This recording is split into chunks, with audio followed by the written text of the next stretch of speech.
स्वागत है आपका परीक्षा स्टडी 24 यूट्यूब चैनल पर। दोस्तों, आज हम आपको डीएलएड थर्ड सेमेस्टर के विषय कंप्यूटर को कराएंगे।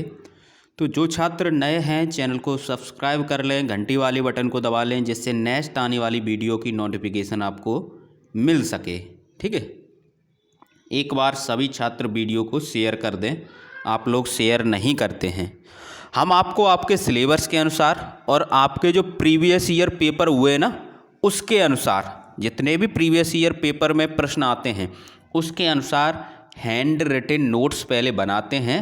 ठीक है, तो इससे हमें आइडिया हो जाता है कि किस प्रकार के प्रश्न आपके प्रीवियस ईयर में पूछे गए हैं।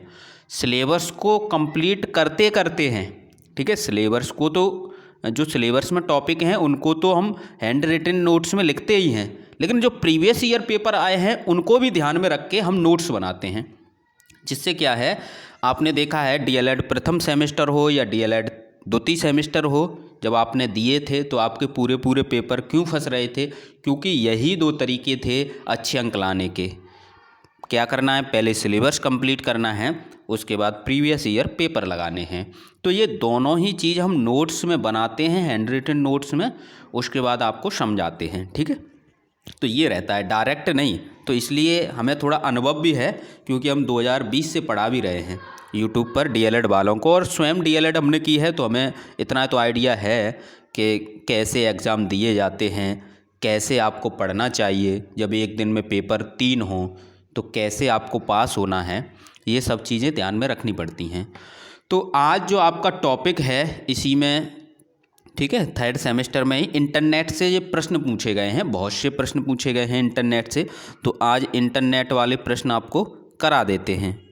ठीक है, इंटरनेट से जो प्रश्न पूछे गए हैं उन्हें समझ लेते हैं। पहले तो इंटरनेट की परिभाषा ही पूछी जाती है। इंटरनेट की परिभाषा, तो छोटी सी परिभाषा कोई याद कर लो जो आपको याद रहे, यानी दो या दो से अधिक नेटवर्कों को जोड़ना इंटरनेट कहते हैं। ठीक है, क्या कहते हैं? इंटरनेट, यानी दो या दो से अधिक नेटवर्क को जोड़ना क्या कहलाता है? इंटरनेट कहलाता है। तो ये छोटी सी परिभाषा है, और ये बहुविकल्पी प्रश्न में भी ये परिभाषा पूछी गई है कि दो या दो से अधिक नेटवर्क को जोड़ना क्या कहलाता है? दो या दो से अधिक, दो या दो से अधिक नेटवर्कों को जोड़ना, दो या दो से अधिक नेटवर्कों को जोड़ना, दो या दो से अधिक नेटवर्कों को जोड़ना क्या कहलाता है? नेटवर्कों को जोड़ना, दो या दो से अधिक नेटवर्कों को जोड़ना इंटरनेट कहलाता है। क्या कहलाता है? इंटरनेट कहलाता है। इंटरनेट कहलाता है। ठीक है, तो ये आप लिख सकते हो, दो या दो से अधिक नेटवर्कों को जोड़ना इंटरनेट कहलाता है। तो इंटरनेट की ये डेफिनेशन है, इसे आप लिख सकते हो शॉर्ट में। इंटरनेट के यदि कार्य पूछे जाएं तो आप इंटरनेट के कार्य भी लिख सकते हो। ठीक है, इंटरनेट के कार्य, इंटरनेट के कार्य, इंटरनेट के कार्य। जब इंटरनेट के कार्य पूछे जाएं तो आप इसे लिख सकते हो।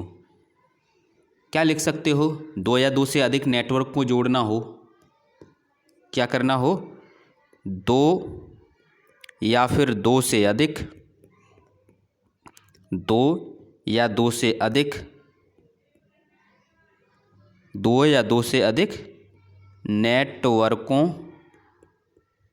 को जोड़ना। ठीक है, ये लिख सकते हो। सूचनाओं का आदान प्रदान, क्या करना है? सूचनाओं का आदान प्रदान करना है। सूचनाओं का क्या करना है? आदान प्रदान करना है। ठीक है, और क्या करना है? आपको मेल भेजनी है, ईमेल, ईमेल। ठीक है, इसका भी इंटरनेट के द्वारा ही होगा। आपको क्या करनी है? ई लर्निंग करनी है, ई लर्निंग। ठीक है, ये भी इंटरनेट के माध्यम से होगी। और क्या करना है, आपको क्या करना है, किसी व्यक्ति से बात करनी है, ठीक है, किसी व्यक्ति से आपको बात करनी है, किसी व्यक्ति से आपको बात करनी है। या तो आप मैसेज करेंगे, व्हाट्सएप मैसेज कर सकते हो, फेसबुक से कर सकते हो, ये सभी किसके अंतर्गत आएंगी, इंटरनेट से ही होंगी, ठीक है। आपको फ़ाइल ट्रांसफ़र करनी है, फ़ाइल ट्रांसफ़र करनी है, क्या करना है, फ़ाइल ट्रांसफ़र करनी है किसी को, पीडीएफ फाइल है या कोई, वो भी इंटरनेट के माध्यम से ही होगा। तो ये आप लिख सकते हो इंटरनेट में, ठीक है। दो या दो से अधिक नेटवर्कों को जोड़ना, ठीक है, सूचनाओं का आदान प्रदान करना, सूचनाओं को खोजना भी है। अगर आपको कुछ समझ में ही नहीं आ रहा है तो सूचनाओं को खोज सकते हैं, सूचनाओं को खोजना,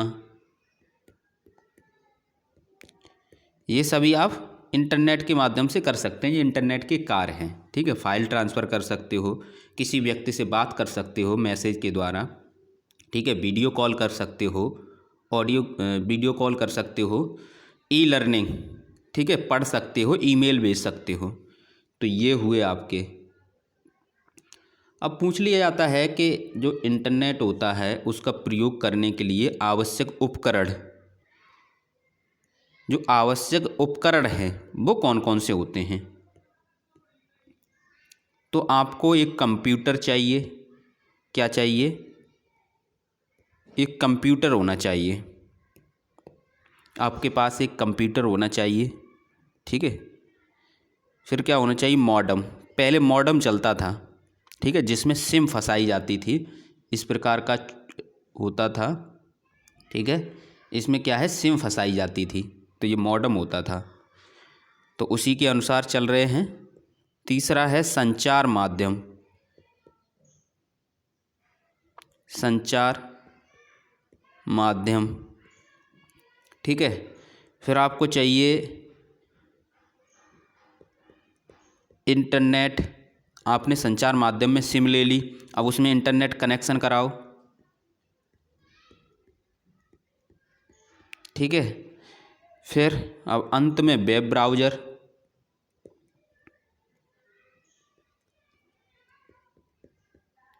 वेब ब्राउज़र। तो ये इतने आपके क्या हैं, उपकरण हैं, इंटरनेट का प्रयोग करने के लिए आवश्यक उपकरण हैं, ठीक है। कंप्यूटर को इंटरनेट से जोड़ने के लिए मॉडेम की सहायता लेते हैं, ये प्रश्न आपके पेपर में पूछा गया है, ठीक है, किसकी सहायता लेते हैं, मॉडेम की। अब यहाँ पर एक आया है आपका वेब ब्राउज़र, पहले इसे समझ लेते हैं, क्या आया है, वेब ब्राउज़र, वेब ब्राउज़र, ठीक है। तो इसे समझते हैं, वेब ब्राउज़र होता क्या है। वेब ब्राउज़र का जो उपयोग है, या हम कह सकते हैं यह इंटरनेट पर सूचनाएं खोजता है और वेब पेज पर प्रदर्शित करता है। इंटरनेट पर क्या करता है, सूचनाएं खोजता है, जैसे गूगल क्रोम है, ठीक है, ये क्या है, वेब ब्राउज़र है। तो आप इसमें लिख सकते हो कि यह क्या करता है, यह इंटरनेट पर सूचना, इंटरनेट पर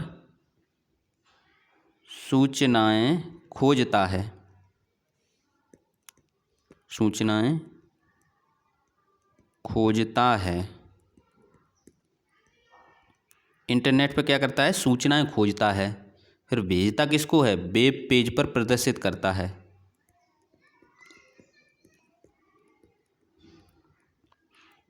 वेब पेज पर प्रदर्शित करता है, ठीक है। उदाहरण में आप लिख सकते हो वेब ब्राउज़र कौन कौन से होते हैं। तो आप देखेंगे आपका गूगल क्रोम है, ये आता है, गूगल क्रोम। और कौन आता है, मोजिला आता है आपका। ये सभी वेब ब्राउज़र हैं। मोजिला फायरफॉक्स पूरा नाम है इसका।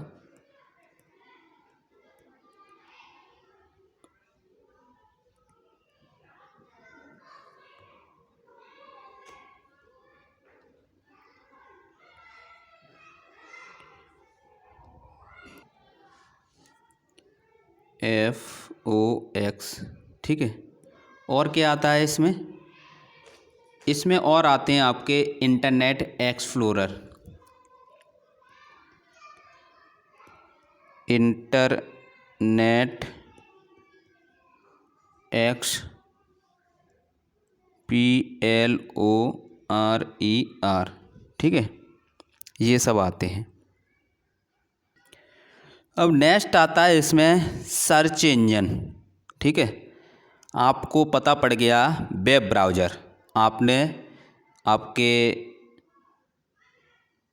कंप्यूटर में वेब ब्राउज़र होगा गूगल क्रोम, आपने इससे खोला। अब क्या करें? अब इसके अंतर्गत आपको क्या चाहिए? Search engine. सर्च इंजन तो आप क्या करेंगे? उसमें टाइप करेंगे गूगल। तो गूगल क्या है? सर्च इंजन है, ठीक है। तो इसकी डेफिनेशन क्या लिखेंगे आप? क्योंकि आपको कोई सूचना सर्च करनी है तो सर्च इंजन का प्रयोग इंटरनेट पर सूचनाओं को सर्च करने के लिए किया जाता है, ठीक है। इसका प्रयोग कहाँ किया जाता है? सूचनाओं को सर्च करने में। सूचनाओं को सर्च करने पर कहाँ पर सर्च करेंगे?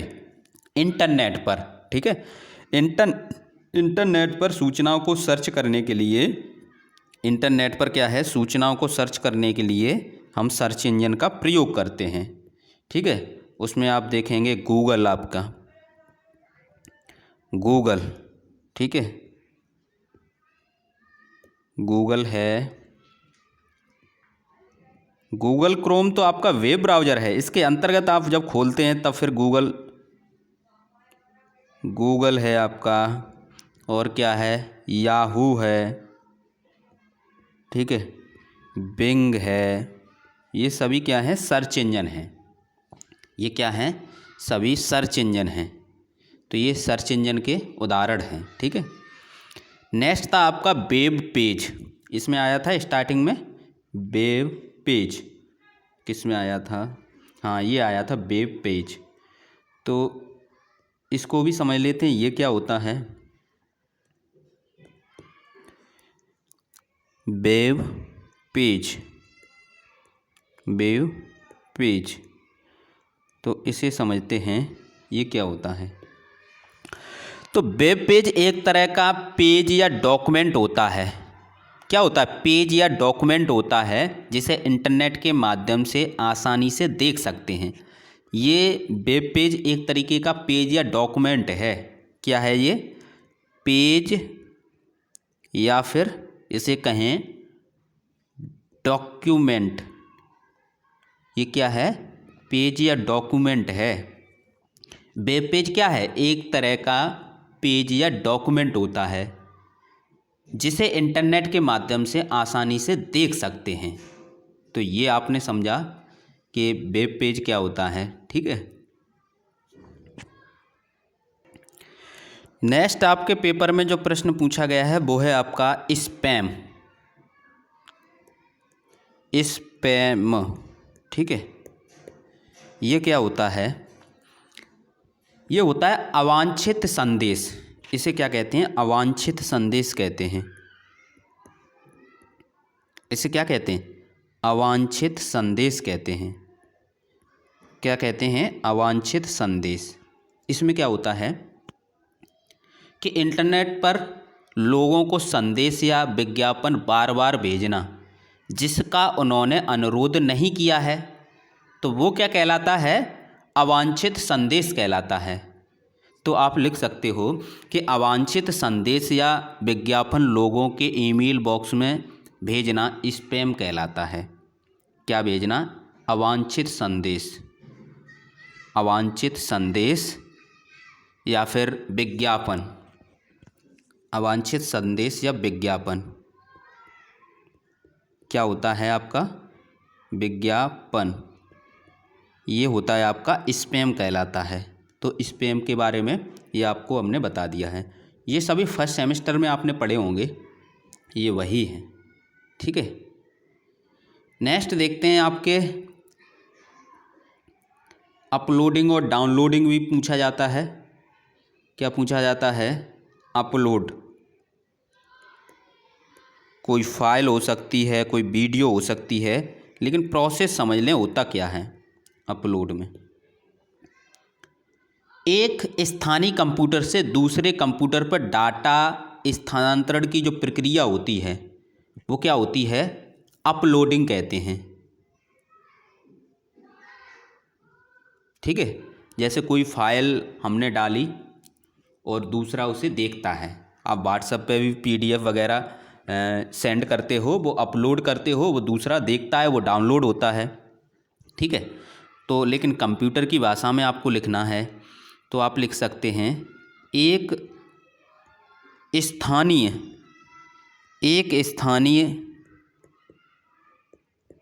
स्थानीय कंप्यूटर से दूसरे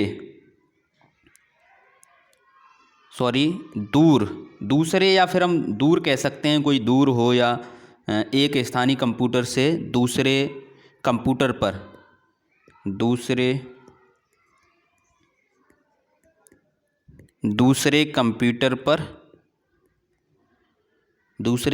पर डाटा स्थानांतरण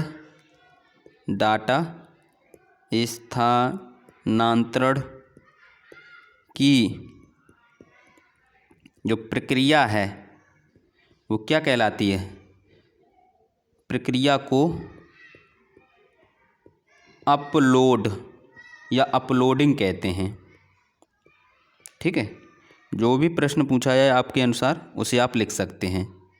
डाटा में यदि पीडीएफ पूछी जाएगी, पीडीएफ की अपलोडिंग बताओ तो पीडीएफ लिख देना, वीडियो पूछी जाए तो वीडियो लिख देना। अब देखते हैं, जब ये समझ में आ जाएगा तो अपने थोड़ा समझ के आप लिख सकते हो। पहले ये समझ में आना चाहिए कि डाउनलोडिंग होती क्या है, अपलोडिंग होती क्या है।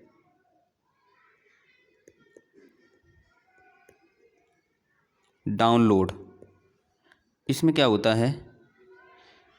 एक दूर स्थित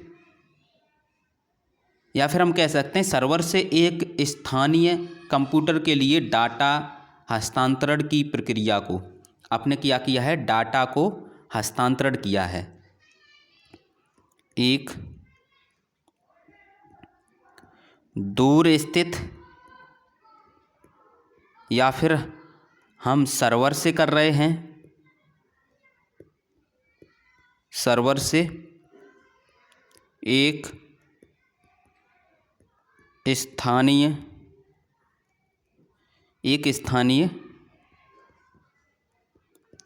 कंप्यूटर, एक स्थानीय कंप्यूटर के लिए, एक स्थानीय कंप्यूटर के लिए डाटा